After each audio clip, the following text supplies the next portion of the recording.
Subscribe करें और bell दबाएं ताकि कोई खबर रह न जाए।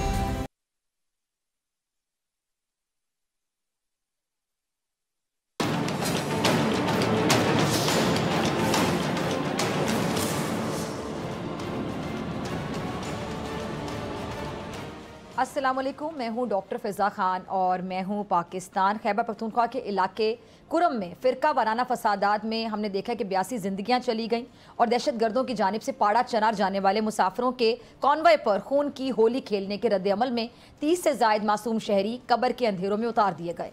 दहशत और वहशत के इस खेल में वो हौलनाक मनाजिर देखने को आए कि रूह लरस गई। मुसल्लह जत्थों ने मुखालिफिन की बस्तियों पर हमला किया और बगन बाजार में लूट मार की। जो लूट सकते थे लूटा और फिर आग लगाकर सब राख कर दिया। नफरत और तासुब ने उन इंसानों को हैवानों से भी बदतर कर दिया। सदियों पहले के मनाजिर लौट आए जब मुखालिफिन की बस्तियों को ताराज करके माले गनीमत में कमज़ोर बच्चों और औरतों को कैदी बनाकर ले जाया जाता था। और यही कुछ कुरम में भी देखा गया और ये सब कुछ एक दो रोज़ में नहीं हुआ। यहाँ कबायली फ़िरका वाराना नफरत की आग एक अरसे से सुलग रही है और मीडिया बराबर बता रहा है कि कुरम एजेंसी में कुछ भयानक हो सकता है। हुकूमत नोटिस ले लेकिन धरनों और इस्लामाबाद चढ़ाई में मसरूफ खैबर पख्तूनख्वा की हुकूमत के पास शायद वक्त ही नहीं था, जिसका नतीजा 82 अमवात की सूरत में देखना पड़ा। जिसके बाद हुकूमत ने मसाहलती कोशिशों का आगाज़ किया और अब कहा जा रहा है कि कुरम में 7 रोज़ के लिए सीज़ फायर करा लिया गया है। फरीकैन एक दूसरे के कैदी और लाशें वापस करने पर रजामंद हो गए हैं, यानी जिंदों को कैदी तो बनाया ही गया था, फरीकैन लाशें भी साथ लेकर गए थे। और ये सब आज 21वीं सदी में हो रहा था। ये क्या साजिश थी, दीवानगी थी, क्या था? इंसान दरिंदे आखिर क्यों बन गए? इस सारी सूरत हाल पे बात करने के लिए मेरे साथ मौजूद मेहमान मौजूद हैं। सीनियर सहाफ़ी तजिया का राना मुबशिर साहब और सरबराह तहरीके जवानाने पाकिस्तान, सीनियर डिफेंस एनालिस्ट, बल्कि सियासत पे भी बहुत अच्छा तजिया देते हैं, अब्दुल्ला हमीद गुल साहब। बहुत शुक्रिया आपका वक्त देने के लिए, ज्वाइन करने के लिए। राना साहब, मैं आपकी दर से ज़रा अब्दुल्ला साहब से शुरू करना चाहूँगी। अब्दुल्ला साहब, ये सब कुछ जो होता रहा, इंसान दरिंदा भी बन जाता है और ये सब आपकी नज़रों से भी गुजरा होगा। किन अल्फाज में इस पूरी सूरत हाल को आप बयान करेंगे? कितनी तकलीफ, कितनी अजियत, अल्फाज क्या साथ दे सकेंगे? बिस्मिल्लाहिर्रहमानिर्रहीम, बहुत शुक्रिया। सबसे पहले तो आपकी वसातत से मैं ताज़ियत पेश करूंगा उन तमाम लोगों से जिन्होंने अपने प्यारे खोए हैं इस नफरत और शर की आग के अंदर। ये एक अरसा दराज से है, ये एक ज़मीनी मामला है और ये अब मसलक की मामला भी बन चुका है।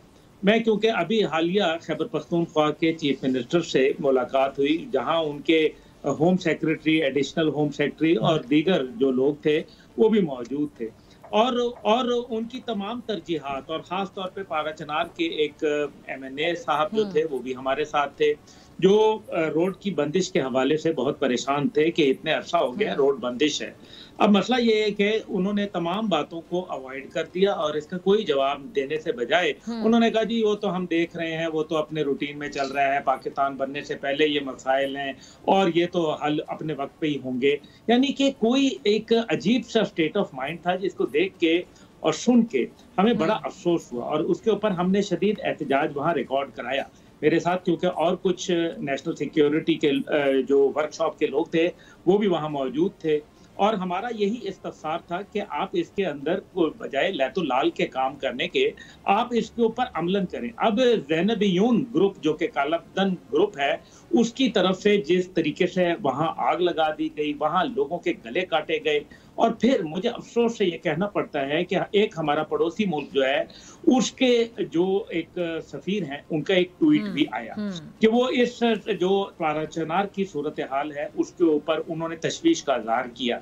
अब देखें, ये बराह रास्त एक मुल्क के अंदरूनी मामलात के अंदर जो है वो एक मदाखलत तस्वर की जाती है। बहरहाल मैंने सफीर मोहतरम को फ़ोन किया और उनसे कहा क्या आप मेहरबानी करके इस ट्वीट को डिलीट कर दें, क्योंकि इससे आपके और हमारे दरमियान में बदमज़गी पैदा होगी। उनका शुक्रिया कि उन्होंने वो ट्वीट डिलीट कर दिया। लेकिन ये बात मैं आपको बड़ा वाज़ेह बता दूं, इस टाइम पे ये उस्ताद मोहतरम हमारे राना मुबशिर साहब बैठे हैं, ये जानते हैं इस टाइम पे जो सूरत हाल है वो इतनी संगीन है और ख़ास तौर पे इन तमाम दहशत गर्दों को बॉर्डर पार से जो है सहूलतकारी हो रही है।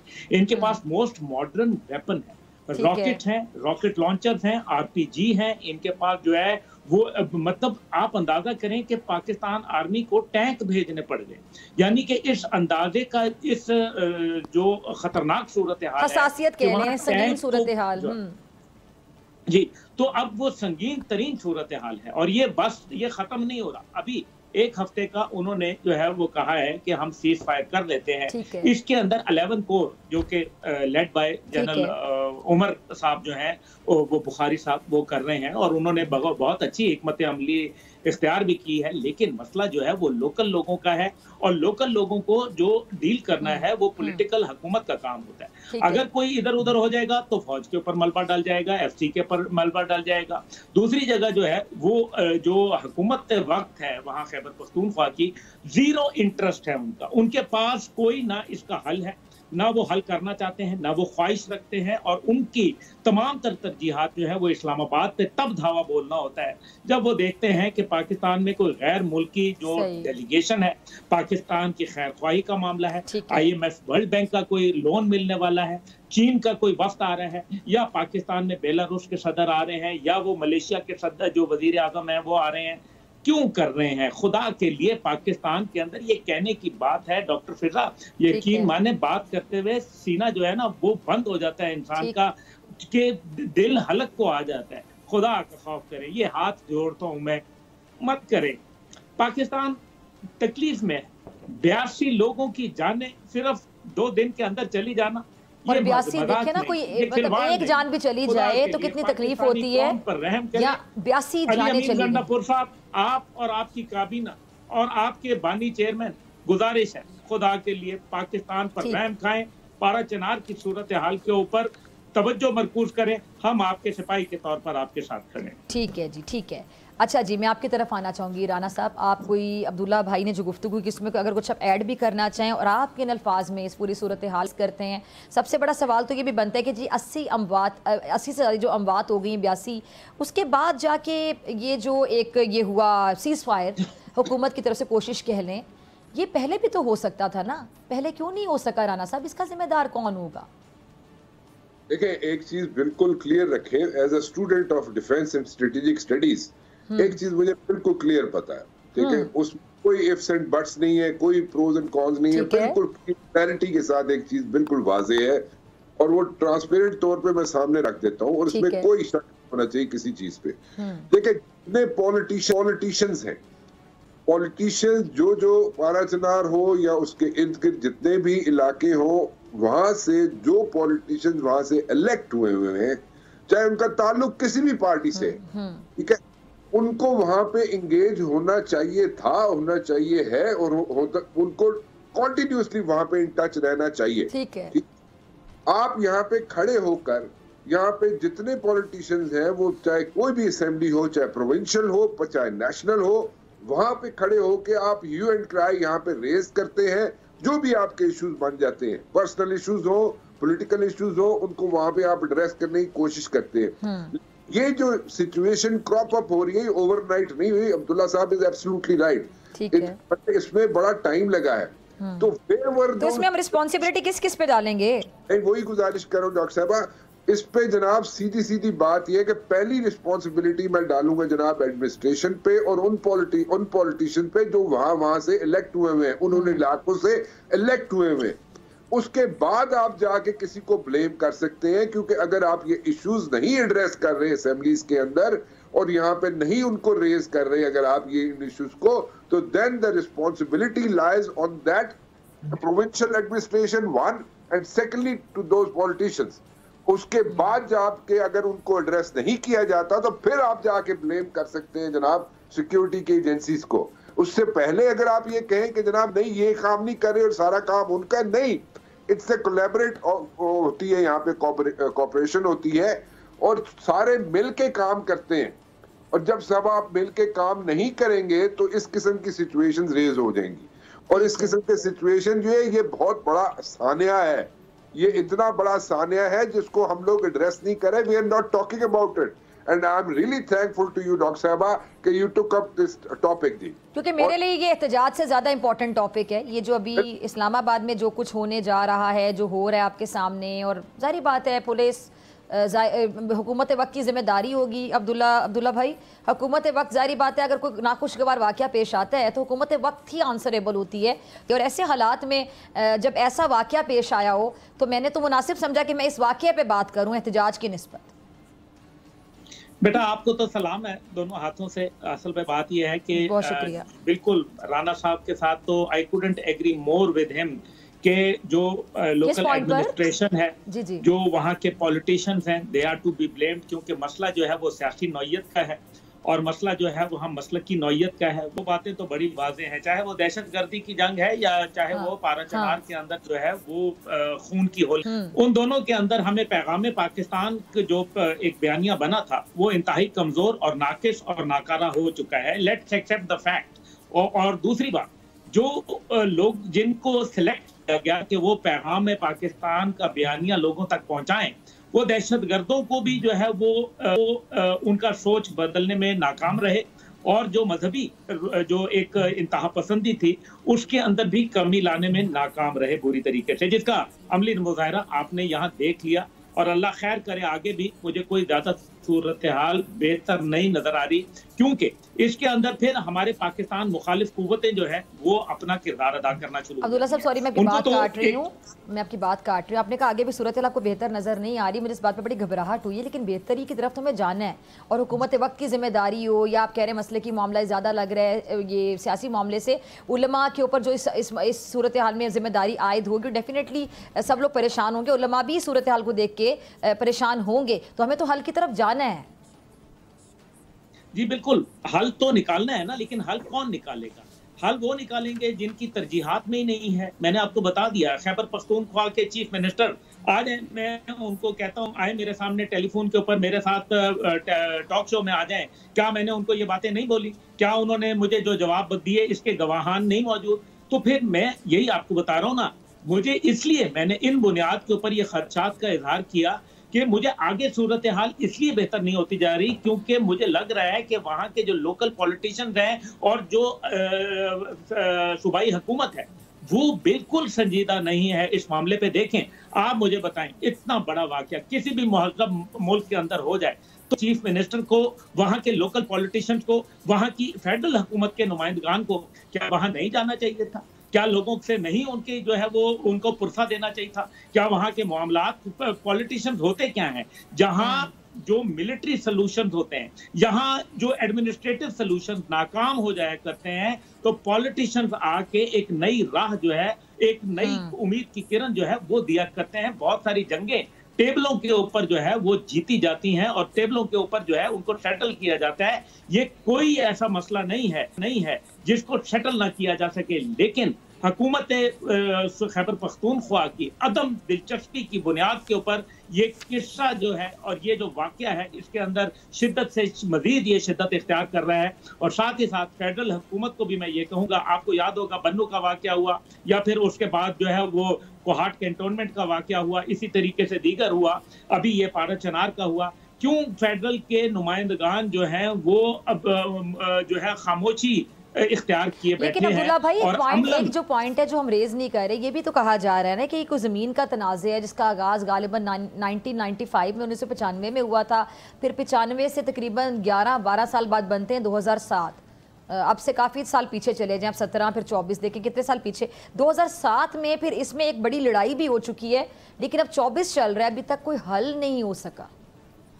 भाई आप मुझे ये बताएं कि क्यों जमीन का कौन सा ऐसा मामला है जिसको हल नहीं किया जा सकता? अगर अदालत मौजूद नहीं है, तो ये पॉइंट तो वैलिड है ना कि ये जमीन का जो तनाज़ा है ये हल क्यों नहीं हो सका, लेकिन इसका अंजाम यहाँ तक तो नहीं होना चाहिए ना कि इतना बड़ा सानिया हो जाए सिर्फ एक ज़मीन के लिए। आपने इतने लोगों को ज़मीन मट्टी तले दबा दिया, उनसे जिंदगियाँ छीन ली। जी राना साहब देखें, जो जिस तरीके से औरतों को वहाँ पे ट्रीट किया जा रहा है, ठीक है, मैं अब्दुल्ला साहब is absolutely right, we can not share those things. मैं सिर्फ इतना एक सेंटेंस यूज करूंगा, वो ठीक है, जो बाकी डिटेल्स अब्दुल्ला साहब ने बयान कर दी वो बिल्कुल ही is absolutely right, we can not talk about this thing even. और लेकिन फिर भी मैं ये जरूर कहना चाहूंगा कि इस सदी में जिस तरीके से वहां पे औरतों को ट्रीट किया जा रहा है, हांका जा रहा है, बाकायदा हांका जा रहा है, ठीक है, जैसे किसी माल मवेशी को हांका नहीं जाता वैसे हांका जा रहा है।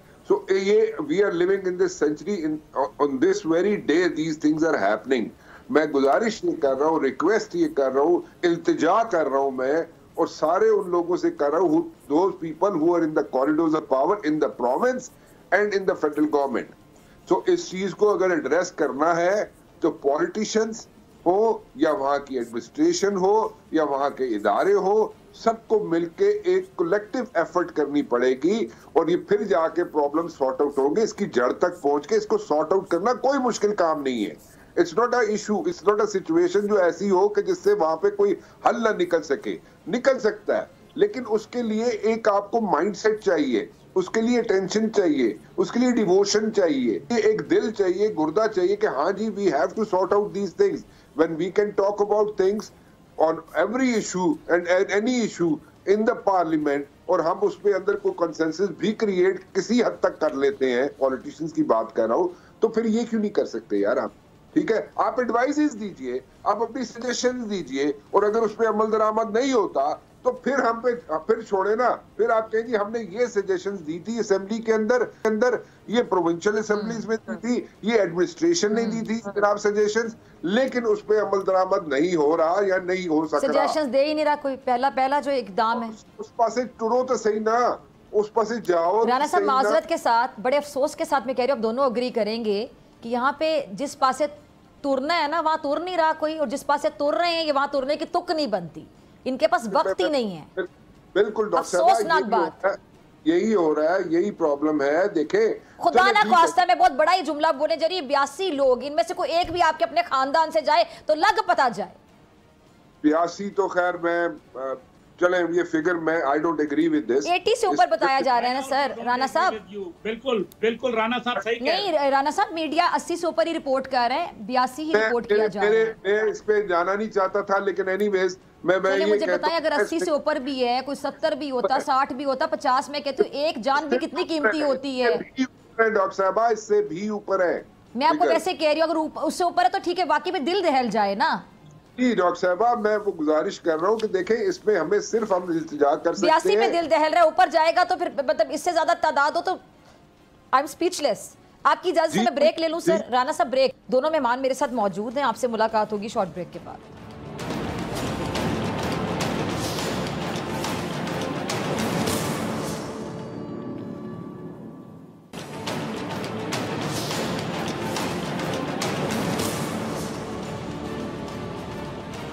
वेलकम बैक नाजरीन। दोनों मेहमान मेरे साथ मौजूद हैं, अब्दुल्ला गुल साहब और राना मुबशिर साहब। एक बार फिर से बहुत शुक्रिया आप दोनों के कीमती वक्त के लिए। और अब हम बहुत ही अहम एक इशू पे बात कर रहे हैं, पाड़ा चिनार वाला जो मामला है, जहाँ पे आग सुलग रही थी और ये इतना बड़ा सानिया हो गया, 80 से ज़ायद अमवात हो गई।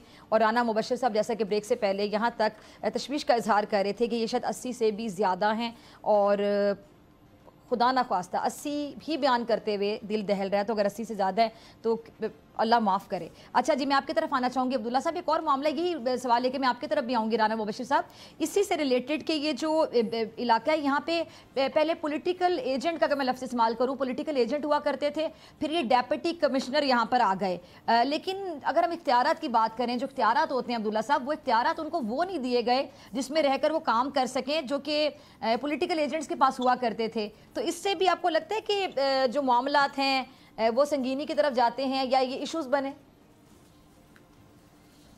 देखिए, सारा काम हैज़ार्ड किया गया था। मैं उस टाइम पे भी, मैं और मेरी सॉरी मैं आपकी बात काट रही हूँ। इसको अगर हम इस तरह भी देखें कि जिरगे थे पहले, अब अदालतें, तो ये मामला इस तरह जरा आम अल्फाज में नाज़रीन को समझाइएगा, इससे क्या इशू बना?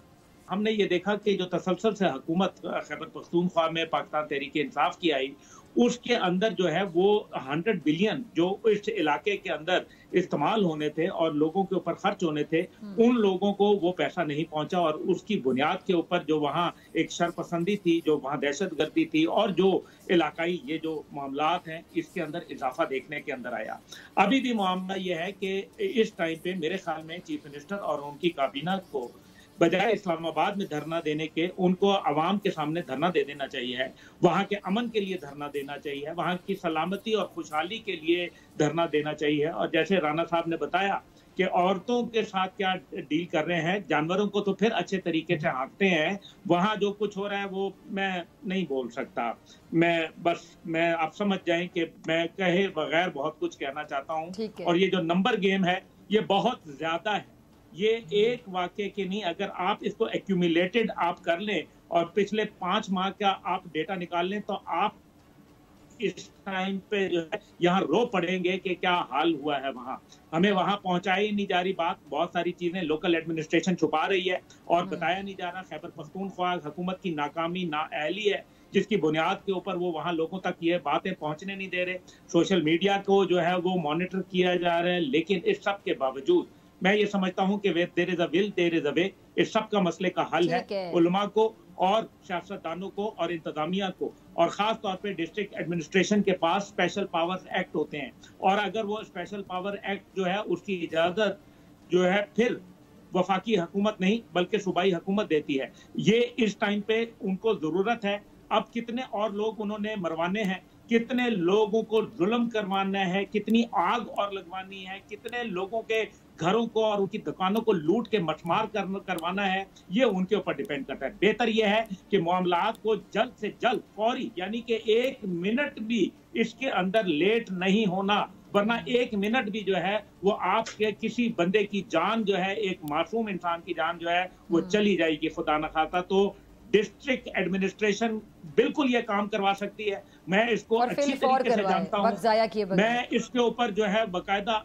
जो पेशावर के अंदर अहम लोग हैं उनसे इस मामले पे बात कर चुका हूँ, लेकिन डिस्ट्रिक्ट एडमिनिस्ट्रेशन अगर चाहे, और वो तब चाहेगी जब उनको सूबाई हुकूमत की तरफ से अहकामात जारी होंगे। सही।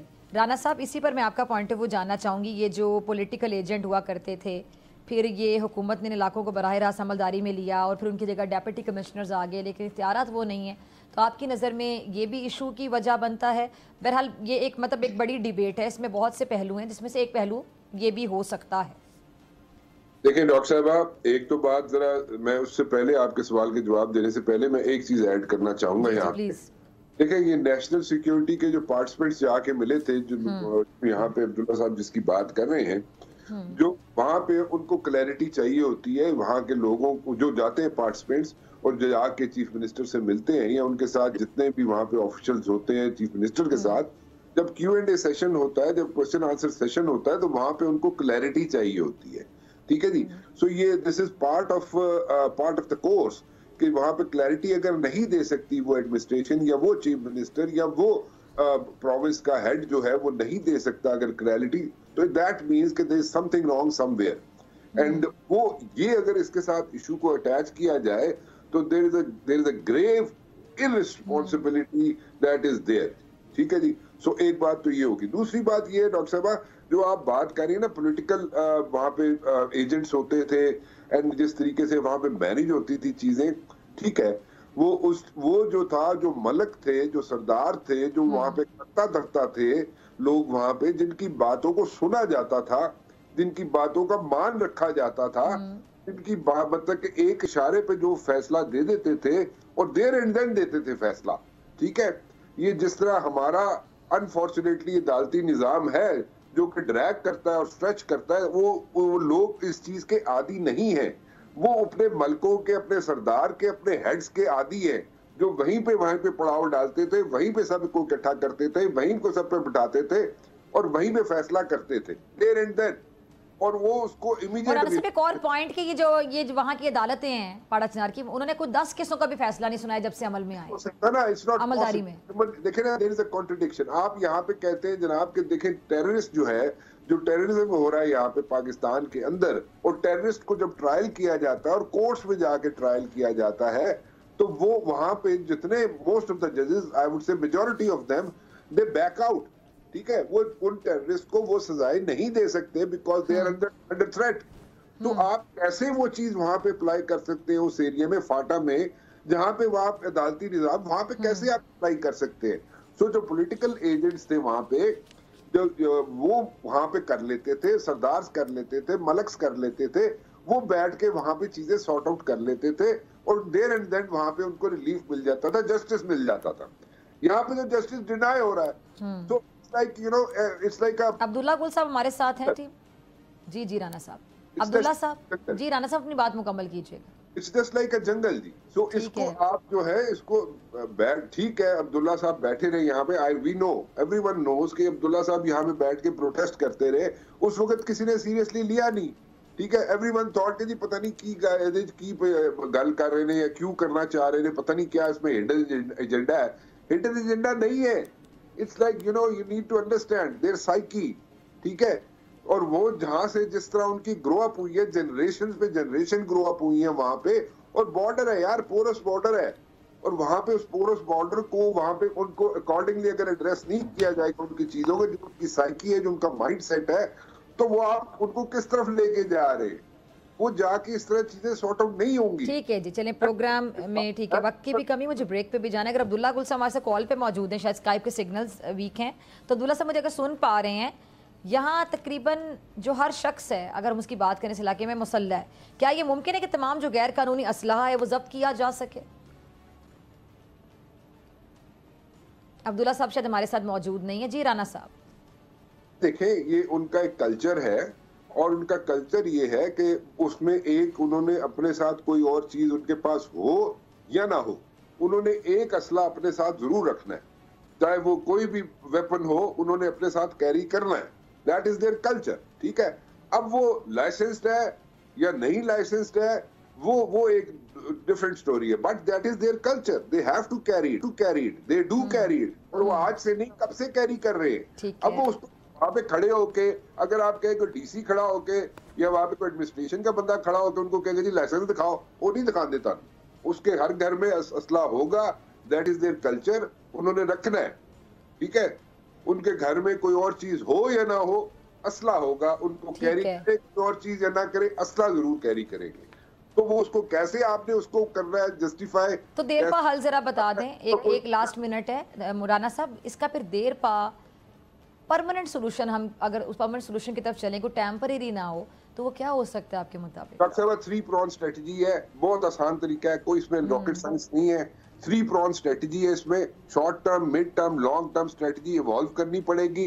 वहां पे पॉलिटिशियंस को एंगेज करना पड़ेगा, उन्होंने इलाके के पॉलिटिशियंस को, और जो उनके साथ कमिटमेंट्स पहले की गई थी उन लोगों के साथ, जब उनको जनाब कहा गया था कि आपने जनाब KPK का हिस्सा बनना है या आपने कोई अलहदा जाना है या व्हाटएवर, जो कमिटमेंट्स की गई थी वो पूरी नहीं की गई, वो पूरी करें, ठीक है। उनके साथ फिर उनके साथ ये 3 pronged स्ट्रेटजी जनाब यहाँ पे इम्प्लीमेंट करें, इवॉल्व करके उसको इम्प्लीमेंट करते जाएं साथ साथ, और उसमें पॉलिटिशियंस भी चाहिए वहां पे, जनाब रिलीजियस लीडर्स भी चाहिए वहां पे, और जो भी मौलाना हजरात हैं उनको भी इंगेज करना पड़ेगा, और उसके बाद जाके आप ब्लेम डाल सकते हैं, अपनी सजेशंस दें, और सजेशंस दे के ग्राउंड रियलिटी की सजेशंस आप दें, और जाके जनाब जो सिक्योरिटी के लोग हैं उनको दें। फिर अगर इम्प्लीमेंट नहीं होता तो then they can criticize security वाला। ठीक है जी, ठीक है, बहुत शुक्रिया राना मुबश्शिर साहब, आपके वकील गुल साहब भी हमारे साथ मौजूद थे, लेकिन कोई टेक्निकल फॉल्ट था और स्काइप के सिग्नल्स शायद वीक थे, तो उनका भी बहुत शुक्रिया वक्त देने के लिए। कुछ देर पहले उनकी कॉल ड्रॉप हुई। और नाज़रीन, आपसे मुलाकात होगी ब्रेक के बाद बात करूँगी मैं मईशत के हवाले से, और मेरे साथ मौजूद होंगे माहिर मईशत खाकान नजीब साहब।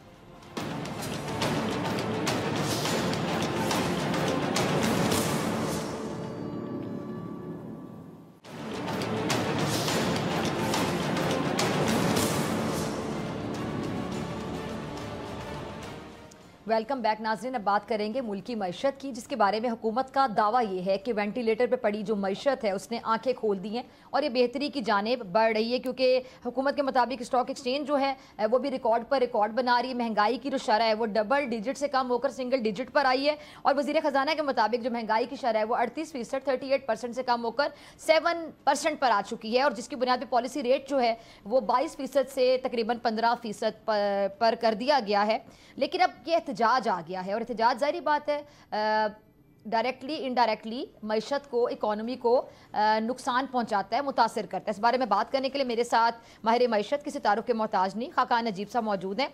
बहुत शुक्रिया खाकान साहब वक्त देने के लिए।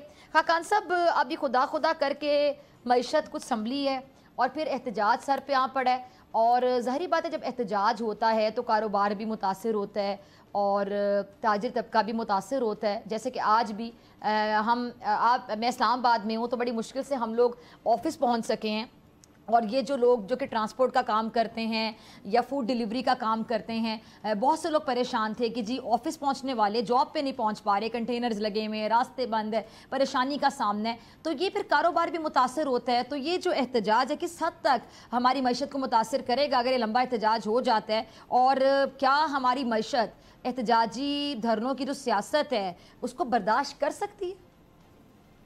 बिस्मिल्लाहिर्रहमानिर्रहीम। डॉक्टर फिजा, पहले तो बात यह है कि इस वक्त जो मईशत अगर थोड़ा सा एहतजाज से अलहदा करके देखें तो टिपिकली बिहेव कर रही है जैसे कि कोई भी मईशत बिहेव करती है जब IMF के साथ एंगेजमेंट हो जाती है। उसका मतलब यह है कि बैरूनी खसारा संभल गया है।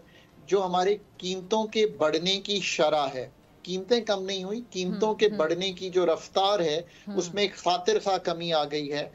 एवरेज पिछले 2 साल से 34 से 29% रही है। इस साल उम्मीद है कि ये सिंगल डिजिट में आ जाएगी जो कीमतों के बढ़ने की रफ्तार है, तो ये लोगों के लिए एक कंफर्ट है। बैरूनी खसारा संभल गया है तो हमारे ज़खायर जो हैं वो इस वक्त तकरीबन 11-11.25 अरब डॉलर पे चले गए हैं। जो स्टेट बैंक के पास ज़र मुबादला है उससे हमारी एक इंपोर्ट का कवर बन गया है, सो एक कंफर्टेबल पोजीशन वहां पे भी है। पर इसका कतई तौर पे ये मतलब नहीं है कि जो हमारे कुल्ली जो फंडामेंटल मसाइल हैं हमारे, चाहे वो बिजली का सेक्टर हो, चाहे वो FBR की ओवरऑल जिसे हम टैक्स टू GDP कहते हैं वो हो, हमारी ग्रोथ, इसका मतलब ये है कि जो शरह नमू है, जिस तरह इकोनॉमी ग्रो करती है वो हो, ये सारे मसाइल अपनी जगह कायम हैं।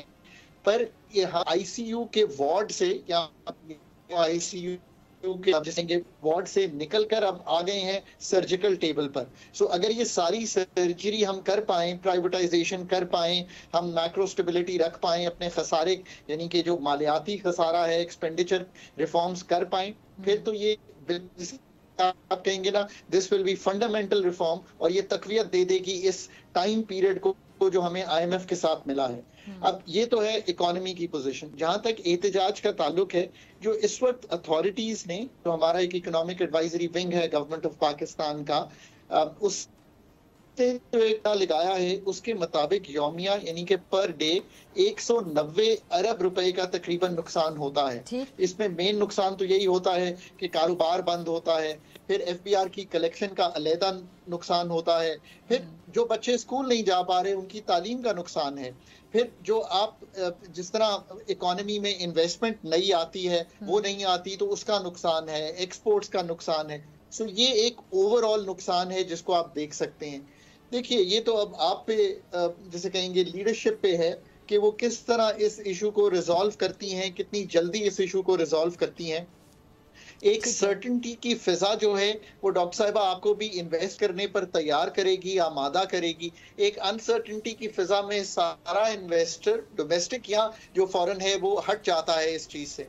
तो पॉलिटिकल सर्टेनिटी की तो सर्टेनली एक जरूरत भी है, जिसे कहेंगे एक मुफाहमत की जरूरत है। लेट्स होप कि ये हम आने वाले दिनों में देख पाएंगे। अच्छा खाकान साहब, ये अजीब इत्तेफाक नहीं कि इतना कुछ होने के बावजूद आज स्टॉक एक्सचेंज है वहाँ पे बड़ा एक मुस्बत रुझान का सिलसिला जारी रहा। 100 इंडेक्स एक और रिकॉर्ड बुलंदी पर पहुंचा, इसको आप हसीन इत्तेफाक कहेंगे, क्या कहेंगे? डॉक्टर साहब इसके कई अवामिल हैं। एक तो यह है कि IMF की एंगेजमेंट से लोग ये समझते हैं कि अगले 2 से 3 साल जो हैं हमारे बैरूनी मसाइल हल हो गए हैं और कुछ हम बेहतरी की तरफ जाएंगे। ये एक वजह है। दूसरी वजह ये है कि जिस तरह इन्फ्लेशन में कमी हुई और आपने इंट्रोडक्शन में जिक्र भी किया, तो आपका जो पॉलिसी रेट है यानी कि आप बैंक में आज पैसे लेकर जाएं तो शायद आपको 8-10% से ज्यादा का मार्कअप नहीं मिलेगा।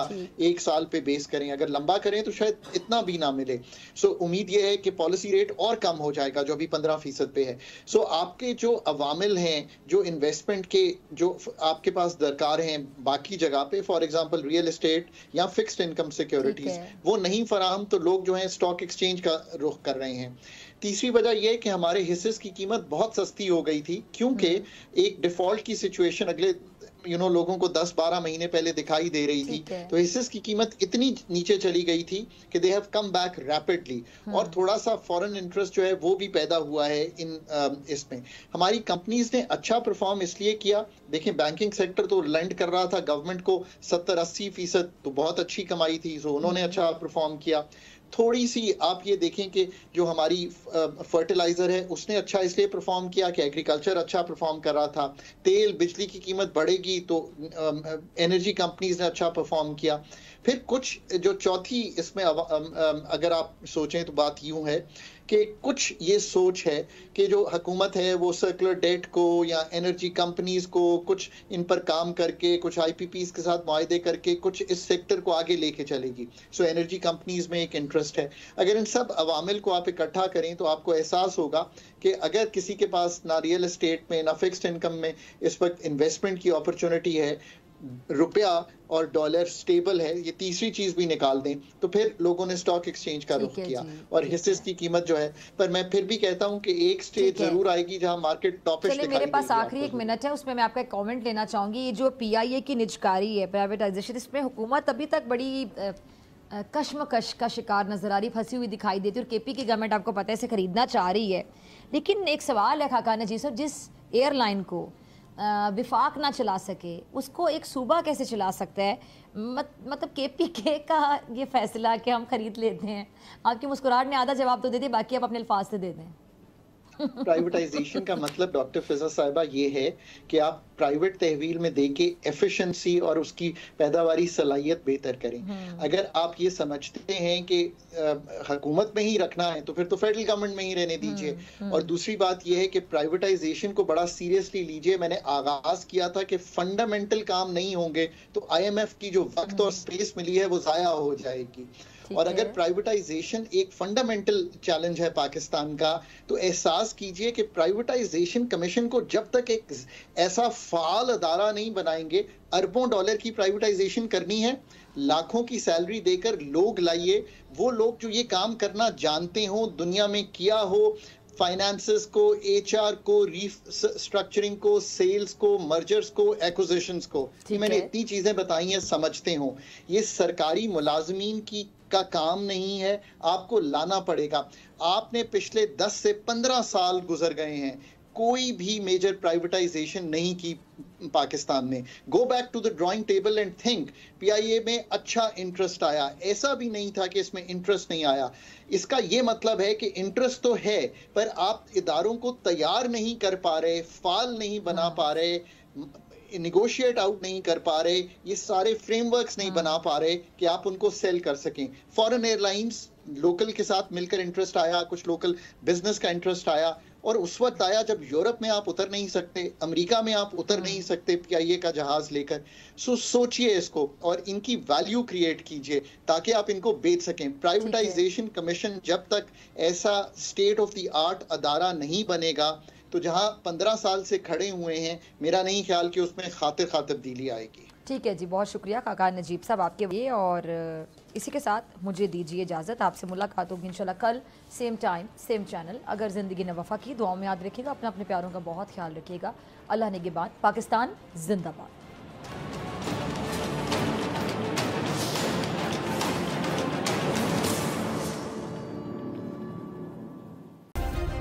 सब्सक्राइब करें और बेल दबाएं ताकि कोई खबर रह न जाए।